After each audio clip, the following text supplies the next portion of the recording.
Hello everyone, myself Mrs. Binda. Welcome to online class. Today I would like to teach you effect of British rule on Indian population. ये हमारा topic है effect of British rule on Indian population, मतलब भारतीय जनसंख्या पर British administration का क्या प्रभाव पड़ा, उसके बारे में इस लेसन में हम लोग पढ़ेंगे। बच्चों, ब्रिटिशर्स स्टार्टिंग में भारत में ट्रेड करने के उद्देश्य से आए थे। ट्रेड यानी व्यापार करने के लिए आए हुए थे। 1600 AD टू 1757 AD के बीच में वे ट्रेड किए। वे ट्रेड के रूप में भारत से क्लॉथ्स और स्पाइसेस लेते थे और बदले में वे गोल्ड और सिल्वर एक्सचेंज करते थे। वे भारतीय सामानों को फॉरेन कंट्रीज में, विदेशों में बेचा करते थे, जिससे कि उन्हें अधिक से अधिक लाभ प्राप्त हो सके। वे भारतीय सामानों को भारतीय मार्केट में कम रेट मिलने के कारण वे वहाँ उसको नहीं सेल करते थे, विदेशों में ले जाकर सेल करते थे। और इस तरह से उनका जो ट्रेडिंग थी वह एक तरफा ट्रेडिंग थी। इसी की वजह से उनका ट्रेडिंग का काफ़ी क्रिटिसिज्म हुआ, यानी कि आलोचना किया गया। कंपनी को यह फोर्स किया जा रहा था कि वे इंडिया से ट्रेड करने के लिए स्वयं से पैसों का इंतज़ाम करें। बच्चों, जब ब्रिटिशर्स बैटल ऑफ बॉक्सर की लड़ाई लड़ी और जीती, उसके बाद प्लासी और बंगाल पर उनका कंट्रोल हो गया और इस तरह से बंगाल, बिहार, उड़ीसा पर उनका पूरी तरह से अधिकार हो चुका था। बच्चों, ये है बंगाल और यहाँ पर बिहार है और ये उड़ीसा है। इन एरियाज़ में, यानी कि इन एरियाज़ में ब्रिटिशर्स का पूरी तरह से अधिकार हो चुका था और यहाँ का जो टैक्सेशन था वो उस पर भी ब्रिटिशर्स अपना अधिकार कर लिए थे, यानी कि जो टैक्स कलेक्ट होता था वो ब्रिटिशर्स लेते थे। और प्रारंभ में जिस समय ब्रिटिशर्स इंडिया आए थे उस वक्त किंग का एडमिनिस्ट्रेट करने के लिए जो मेन इनकम होता था वो लैंड रेवेन्यू ही होता था और उस पर ही ब्रिटिशर्स अपना अधिकार कर लिया और इस तरह से उनको अब पैसों की, मनी की प्रॉब्लम नहीं होने लगी।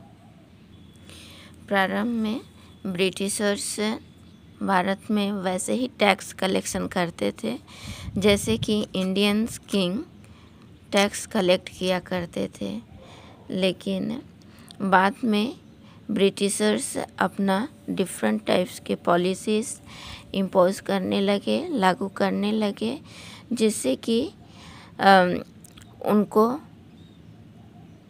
उन एरियाज से एक फिक्स अमाउंट, निश्चित अमाउंट उनको प्राप्त हो और जिनसे वो टैक्स कलेक्ट कर रहे हों वो भी सेफ रह सके। और इस तरह से उन्होंने जो डिफरेंट टाइप के टैक्सेशन लगाया वह था ज़मींदारी, ryotwari and Mahalwari system. Starting में ब्रिटिशर्स स्वयं टैक्स कलेक्ट किया करते थे, फिर वे कॉन्ट्रैक्टर के द्वारा टैक्स कलेक्ट करने लगे और उनका टैक्स कलेक्ट करने का तरीका था कि जो व्यक्ति, जो कॉन्ट्रैक्टर सबसे अधिक अमाउंट में टैक्स कलेक्ट करता और जल्द से जल्द टैक्स कलेक्ट करता, तो उन कॉन्ट्रैक्टर्स की ऑक्शन किया जाता था, यानी कि नीलामी किया जाता था और जो सबसे अधिक देता टैक्स और जल्दी देता उसको कॉन्ट्रैक्ट मिल जाता था। और जो कॉन्ट्रैक्टर हुआ करते थे वे अपने लेवल से बेस्ट से बेस्ट टैक्स कलेक्ट करते और जल्द से जल्द देने की कोशिश करते हैं।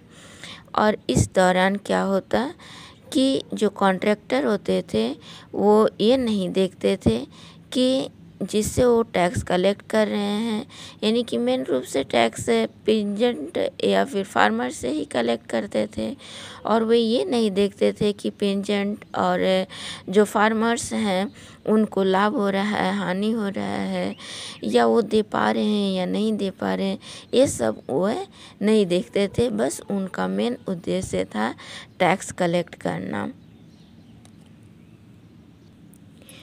और जो कॉन्ट्रैक्टर हुआ करते थे उनका जो अवधि था, समय था, उनको बढ़ाकर 1-2 वर्ष से बढ़ाकर 5 इयर्स कर दिया गया, और वे टैक्स कलेक्ट किया करते थे। एक ही कॉन्ट्रैक्टर को बहुत अधिक लंबे समय तक के लिए नहीं रखा जाता था, क्योंकि उनका मानना था कि एक ही कॉन्ट्रैक्टर यदि रहेगा तो उसको फार्मर्स से लगाव हो जाएगा और एक्सप्लॉयटेशन कम होगा, जिससे टैक्स वगैरह कम आएगा। तो इसलिए जो कॉन्ट्रैक्टर हुआ करते थे वो चेंज कर दिए जाते थे। जो नए कॉन्ट्रैक्टर होते थे उनको उनके जगह पे ओल्डन ज़मींदार वगैरह को टैक्स कलेक्ट करने का अथॉरिटी दे दिया जाता था। परमानेंट सेटलमेंट जो है 1789 में ब्रिटिश गवर्नमेंट के द्वारा एस्टेब्लिश्ड किया गया था, और यह जो एग्रीमेंट था यह टैक्स कलेक्ट करने के लिए किया गया था, और इसमें बंगाल के ज़मींदार के साथ यह सेटलमेंट किया गया था। और यह जो सेटलमेंट हुआ था ये लॉर्ड कॉर्नवालिस के द्वारा किया गया था, और इसमें था कि जो ज़मींदार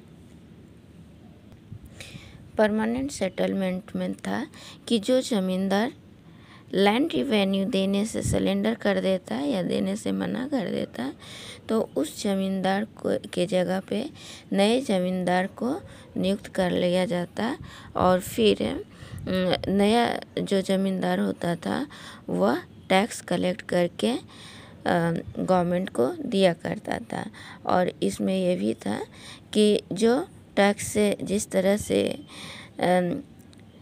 कलेक्ट करता और ब्रिटिश गवर्नमेंट को देता, उसके अनुसार उस पर ज़मींदार को 10 इयर्स का अथॉरिटी दे दिया जाता, 10 वर्ष का अधिकार दिया जाता कि वह उस एरियाज़ के लैंड को खरीद सकता था या फिर उसे बेच सकता था।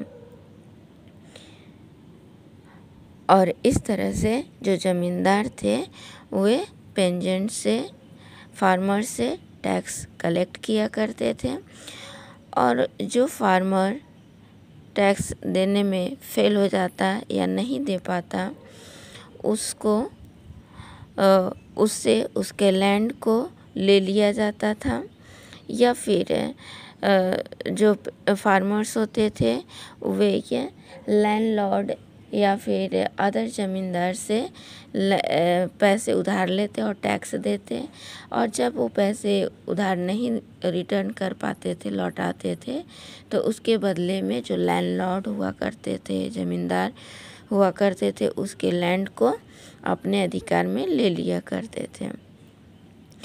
जो ज़मींदार हुआ करते थे उनका मेन मोटो या मेन उद्देश्य ये नहीं होता था कि एग्रीकल्चर में प्रॉफिट हो या फिर ज़मींदार ये पेजेंट और फार्मर को लाभ हो। उनका मेन उद्देश्य होता था टैक्स कलेक्ट करना, और इसीलिए जो फार्मर्स थे उनकी स्थिति खराब होती जाती थी,